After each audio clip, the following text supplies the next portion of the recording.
Welcome back to the Flawless Podcast, where we're at everything but that. My name is Marc and we got Gallo. What's up, people? How we doing? And we are on episode 2, which means we are officially in the new year if you're watching this. So we're going to just get right into it today. And I just want to start by asking you, Gal, what was the hardest thing that you went through this year? And how did you overcome it? And moving into, obviously, we're in the new year, how are you going to improve upon that? It's a good question. For me, I think it was like time management. We were talking about this before, but I feel like this year I just said yes to everything and everyone. And it led to me getting like just swamped and overscheduled, and to the point where I really just made no time for myself, no time for music. And so I feel like I would say time management was just a large L for me. I'm just going to go ahead and say it to the people. It was an L. Look, man, it's just like a great franchise needs good time management, right? Like, you got to make sure your players are well rested, and it's a long season, right? Long year. So absolutely with that. For me, I'll just get into a quick story. I started the year off just unfortunately not great. Like, it is what it is. And, a lot of us who like to indulge in going out and having a couple of drinks, it's always been a plight of mine where, we run into some issues sometimes when we go out. So just to keep it simple, I ended up breaking my ankle in like 3 different places. It was called a bimalleolar fracture or something like that. So it just shattered, Oof. Right? The ligament was just torn up. They had to put a rod in me. I didn't walk for like 2-3 months. Yeah.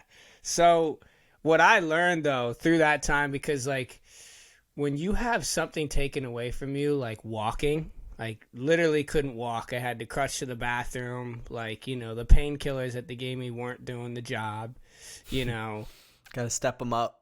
It was a real challenge mentally to be like, I just want to, like, just give up at this moment and, like, just feel bad for myself, right? Like, a lot of that I had to work through, right? And then, I ended up getting back in the gym real quick. Like, I was crutching around the gym. I was like, you know what? Like, I'm not going to sit out of the gym this long, like, because I at least felt better going there. So the one lesson I did learn through all of that was gratitude, was just like when I started walking again, and even now, and I'll see someone else with a boot on, like, I know what it's like to be in that situation. So in a sense, I kind of, I became empathetic for people who've suffered injuries. And, like, obviously that's nothing compared to what a lot of people deal with. So now I'm just kind of just grateful for, like, the smaller things. And it can always be worse. And moving into the new year, I'm just going to try and always remind myself of that whenever I'm faced with, like, hardship or a difficulty. Did you record a lot when you were injured, or when you were recovering at least? No. In fact, I actually recorded the least amount of music that I had in the last few years, because I had to prop myself up in a way where it was so awkward and hard to record it. To give a lack of a better example, when 50 Cent got shot and he's in the movie Get Rich or Die Trying, if some of y'all seen that, he had to go through obstacles to be able to record during that time. And it was similar in that, not to that extent. I didn't get shot here, but I really didn't record. I kind of lost that motivation. And then once I started coming back around to being able to walk again, I just kind of sucked it up. And I was just like, stop being a bitch. Stop feeling bad for yourself. Like, let's get back to doing what we were doing, right? Like, you're going to always face challenges. So it's really how you respond to it. So in a lot of ways, it showed me to just, it built mental toughness and just showed me to, like, you got to just keep going, bro. Just like that, we bounce back, We were talking about this on the other episode, but just like bouncing back. That's the key. That's the main key in everything. Really, when you look at your traumas, they end up forcing you to evolve to where, like, you end up like a lot of people find their passions and pursuits because of stuff that they went through in their childhood, right? Like, they experienced something that was, like, really hard to go through, and it made them want to be help others or something like that, right? So I think as a society, we just need to learn to embrace our flaws more instead of like thinking that the internet is a real place and like pointing out when someone has something that's not perfect. Because like when I go outside, I don't know about you, like I see all kinds of creatures out there, you know? People who don't go through things when they're younger and don't experience just like a really bad failure, like excruciating pain in any form, they don't grow up and have an eye for that, and they don't know what to do with it. That's why people who, you know, have like that like fluffy childhood where everything is like the bubble childhood where we Right. kind of are familiar with, having that experience when you're younger, I think it prevents you from being willing to fail again and just experience pain again. I mean, to go off that, I feel bad for the people that haven't had a lot of hardships because, in a 100%. sense, that's what really builds your character and gives you your own identity in a sense. Like you then have a story, right? Like if everything's been cookie cut clean and you're just walking around skipping through the fields and never had a bruise or a scrape, it's like you don't really know who you are yet because you've never been faced with adversity. So, you know, for me, I've always felt, you know, I've always beat myself up a little too much where I'm just like, what next, right? But then you learn to appreciate it as time goes on and you find the silver linings in those situations. You're just like, hey, man, you look back, it ended up being a small hill. You thought it was a mountain, and you're almost grateful that you went through it. It makes me kind of sit back at my career and be like, I'm so glad that I didn't quote unquote make it when I wanted to make it. Like when I was 16 years old and I was hoping that one of my songs just blew up and took off and I'm getting like flown out places. I had this idea in my head that it was all just going to begin. And I'm like, I look back at it now and think, I'm so glad that that didn't happen, because mentally going through and learning the things that I know now, if I didn't know them and experience those things, it would have just ruined things for me, I feel like. I mean, full transparency, just to be honest with the viewers, like we're pretty much starting over right now with this. Like this is brand new to us. This is something that I think we always maybe had a hunch that we would like to do, but it was just like, we're not going to do that until we justified in our minds that we weren't going to do it until we reached a certain point in our music careers. And then you kind of start to think, it's like, well, why not now, right? It's not like we haven't lived enough. We aren't just getting started. We aren't just out of the womb. We're at kind of an interesting point in our careers where I think we have a lot of stories and value to give to the world. And we also have a lot of things that, you know, we can grow from it and help learn and evolve publicly so people can kind of see that and be attached to that journey. On a day-to-day basis, people go through so many things, so many thoughts occur on a day-to-day, minute by minute, second by second, that you begin to forget the memories that you thought you would remember when you were super young. And I feel like capturing and making sure you capture content when you're growing up or starting a career, it's major, because eventually you're going to forget, man. Your brain doesn't hold on to that many things. And you get to look back and I don't know about you, but I look back at moments and photos and videos and I say to myself, I don't even remember this, but I'm so glad that I got it. Well, here might be contrary to your point. You tell me if you agree with this. I've always said that I don't remember every song I've made. I don't remember where I was at in my life because we've put out hundreds and hundreds of songs at this point. I don't remember everyone. Some of them, sure, right?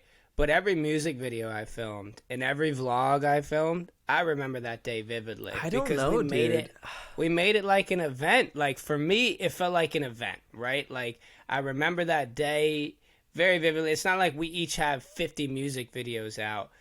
Maybe at least for mine, because I chose to go more of a scarcity route and I don't have that many videos out for all my songs. I remember every single day that we filmed those videos vividly. And to me, those are like very fond memories of mine. As far as the songs, I remember some of them, but most of them are recorded right here. Like, you know, I can't possibly remember all of them. I mean, I don't know. For me, songs, I remember I remember most of my songs. So the first weeklies, I did 18 songs, and I remember each song. One of them happened to be "Sound of the Gun," which I think statistically is one of my bigger songs. But it's funny The because biggest, he's being humble. is it still, or is oh, I think it is. Yeah. Well, your solo song, yeah, for sure. Yeah, I made "Sound of the Gun" as like week 11 or something in the weeklies. I did 18 of them. I said I was going for a year. Did not do that. Absolutely failed miserably. And I just released it same as all the other 17 songs and went about my day. And then a few months later, it was used in a video. But I now look back at that song and I'm like, I remember the studio session. I remember what I was going through at that time. So it's a good like diary for it. What's one song of yours that you look back at now that you believe is one of the most meaningful songs that you've ever made, and why? I'll go Close My Eyes because it's arguably probably my biggest song had I put it on streaming services. But you know, as an independent artist, you go through things like how do you get a sample cleared, and I remember the producer wanted like $20K for a beat. I was like, see you later, buddy. Smell you. Yeah, so my dog had passed away. Let me see, because I'll look at that. By the way, if you don't know, Marc Vinos is looking at a gift that was given to him that has the cover arts of each of the weeklies from his first round of weekly releases. And that's the beauty of just like chasing something, because you get stuff like that this is more meaningful to me than any other material gift that anyone could ever give me, as far as like a watch or a shirt or whatever. But I made it, and I knew he was sick, and this is the first animal or loved one that I ever really lost, that I was actually really close with. Like, it really had meaning, right?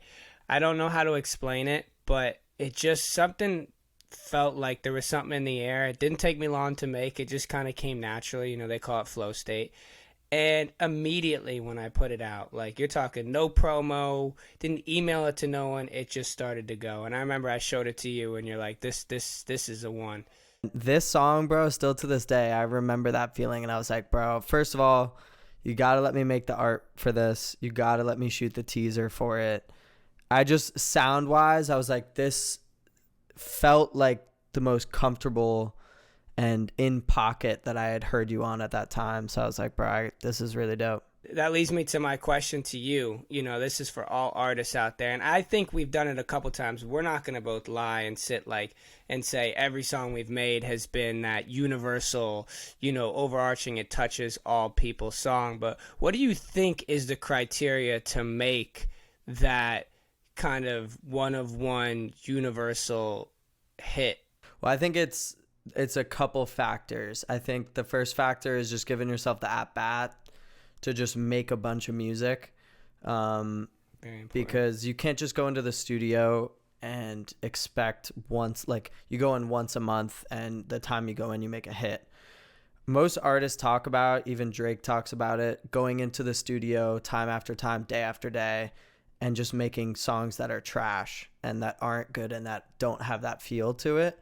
That's the first thing, is getting yourself the at bat. So just creating more. And then talking about the things and bringing out the feelings that you are kind of hesitant to bring out.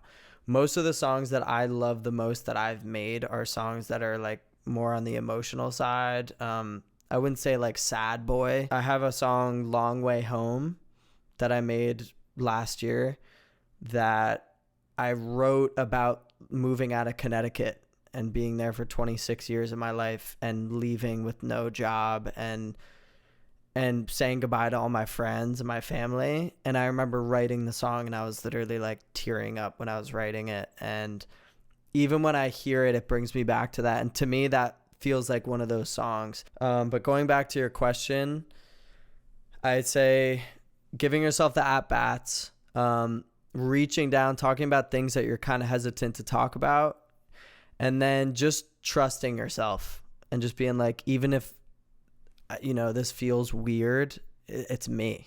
I think going to a place that you're scared to go to is step one. Like, if you want to make that one, you got to go to a place where you might be unwilling to or afraid to of in the past.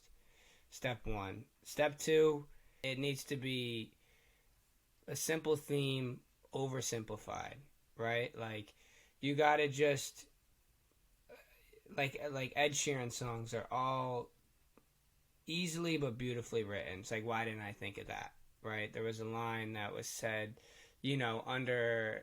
uh, under the lights of 1,000 stars. You have to over condense, or you have to be very concise with a message, and you have to cut deep, man. You got to have lived that in the past. You can't fake the funk, and I think a lot of artists, when they first start out, and I certainly did this too at first, like you don't really know who you are yet. You're just getting your feet wet, and they're afraid to fully be themselves. So they're like mimicking other artists, or they're putting on this front with their sound or even their lyrical content, talking about things they might not even own yet. My best piece of advice is if you really want to build fans, you want to build an audience and make a connection, because that's really the only thing that matters is the connection to other people. You got to be honest with yourself, and then you can be honest with the world. Once you do that, things will start to open up for you.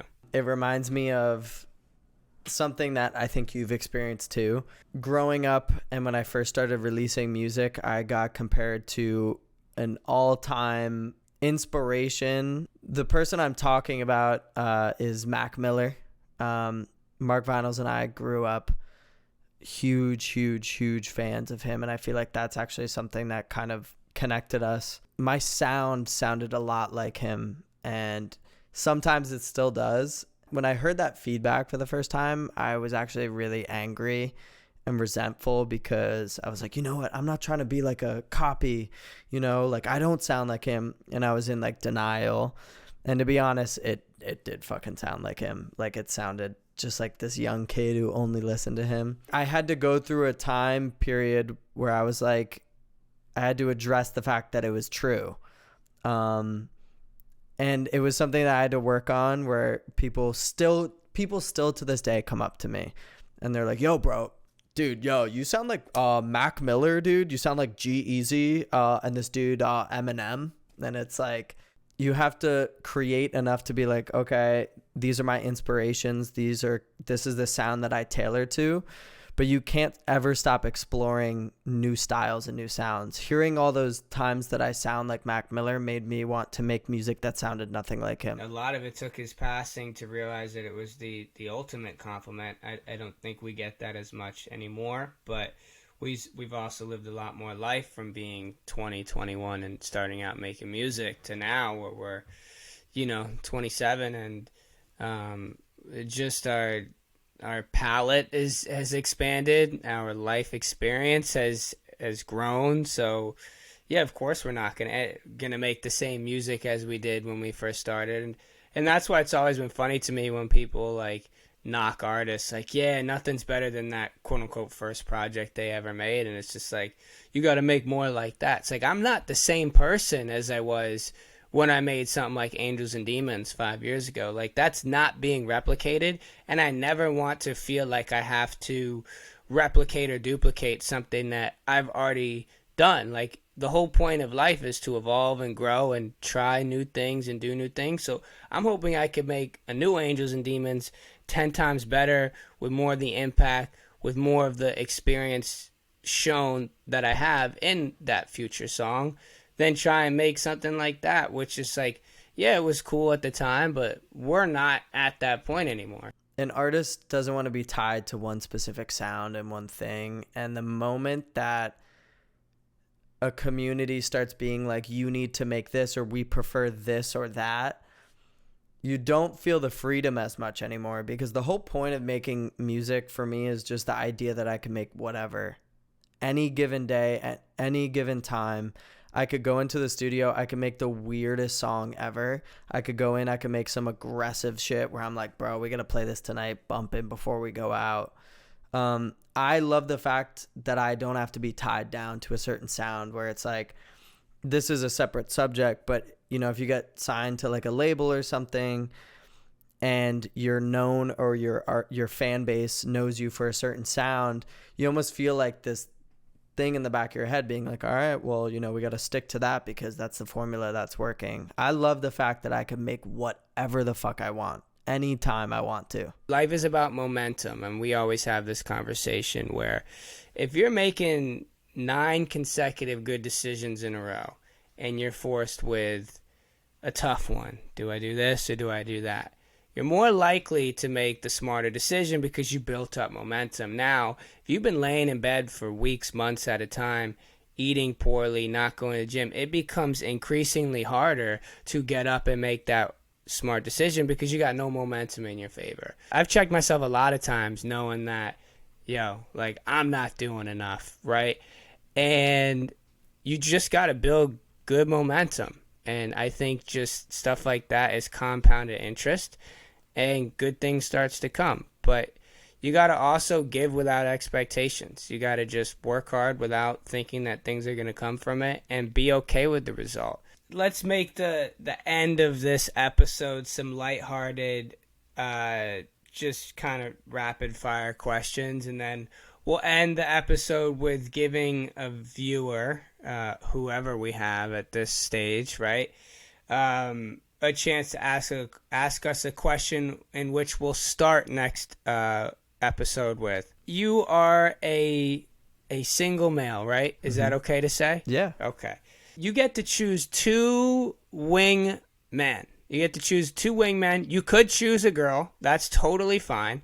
Wingman, a wingwoman, it doesn't matter. My only rule or caveat is that they have to be from 2 different fields. So you can't choose 2 basketball players, 2 public speakers, 2 rappers, etc. First one, easy money. This is just served up on a platter. Ryan Reynolds. You bring Ryan Reynolds with you. Ryan Reynolds is just like an absolute man, Houston. Yeah. You bring him. That's auto. So it's 2, right? Yeah. Other person I'm bringing, Derek Jeter. Derek Jeter. All right. Yeah, because Jeter is just like auto tail. For me, I've thought about this for a while. I'm going ASAP Rocky, Pretty Flacco, Lord Flacco, that pretty motherfucker, ASAP Rocky. I'm going Rocky, and I'm going Brad Pitt, man. I'm checking all boxes. I'm going all sides of the spectrum. All angles are covered with that. You got a big wheelhouse there. I get culture, right? Mm-hmm. And all I got to do is just sit there and be there. That's cash money right there, honestly. Here's one. Prediction Okay. for... You could give me the matchup or you could just give me the winner. Super Bowl winner. This is going to be a hot take. I think we got Chiefs. Chiefs winning again. I'll say it now. Unfortunately, I'm a Jet fan. I think Jets, if they do make the playoffs, get absolutely cooked in the first round. Big fan. But going back to the question, Chiefs win it all. They play. This is where you're going to just get pretty angry at me. They play Tampa. I think Eagles get absolutely deleted in the first round. Hot take, man. Hot take. I like the Niners, but I think the Niners will probably meet the Eagles in the NFC Championship, if that's even possible at this point. I don't know the seedings, but I'm going Eagles-Bengals. I'm thinking Joey Burrow gets his first Super Bowl. That would be fucking dope. That would be dope. He didn't get it last year, and I think just everything building up for him to go back there. The Eagles have been the hottest team in the NFL, but Joe Burrow is just the better, more experienced quarterback when it comes to him versus Jalen Hurts. I think he gets it done against a phenomenal Eagles team, wipes away the Super Bowl from last year. Joey Burrow, we're calling him the GOAT already. Wow, that's a take. Put it in the books. 2 weeks from now, I'm going to Jets-Dolphins in Miami. And it should be dope, man. I'm going for the Jets to take it to the barnyard. I've been a big supporter for a really long time. My goal is to just see him win the Super Bowl so I can just run through the streets and yell. I want to yell at people. I want to yell at strangers, at inanimate objects. I want to just hurl my body into places that are really hard surfaces after they win, of course. Okay, well that's that. Going into 2023, what are some of the biggest goals you have ready to go? Well, let's just keep it goal. Let's keep it singular. Biggest goal is to, like you said, scale everything. I want to 10x every category in my life. Now, maybe that's numerous goals. I'm looking at as one goal. So that's health, wealth, love, and happiness. So let's end this with viewers. Whoever's watching, you guys submit a question below in the comments. 1 or 2, and we'll lead with that on the next episodes. This is We the need Flawless as many Podcast. My name is Gallo, alongside Marc Vinyls. We appreciate you. We have many more to come of these types of episodes. As Marc Vinyl said, please submit a question because we're trying to just get involved with the people, you know.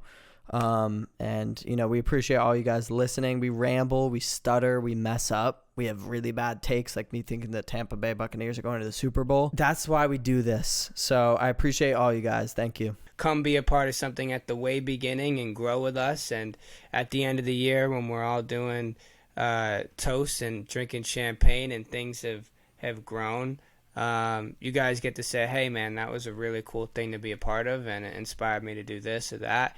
And just know we're all family out there. So thank you. I'm Marc Vinyls. That's Gallo. And this is the Flawless Podcast. This episode is sponsored by Riverside .fm, which is a podcasting service that you can do online with anyone across the world, high quality. So if you guys want to create something like we're creating, like the Flawless Podcast, check the link in the description, create an account, and just start creating. That's actually what we're recording this on currently. Sign up using the link, and I actually get money from it, and I become wealthy from that. That'd be big for both of us, mainly just me, because you wouldn't see a benefit from my wealth. But yeah, peace and love. Coolin' with my clique, yeah, we flawless. Stocking on my pics, no, you saw this.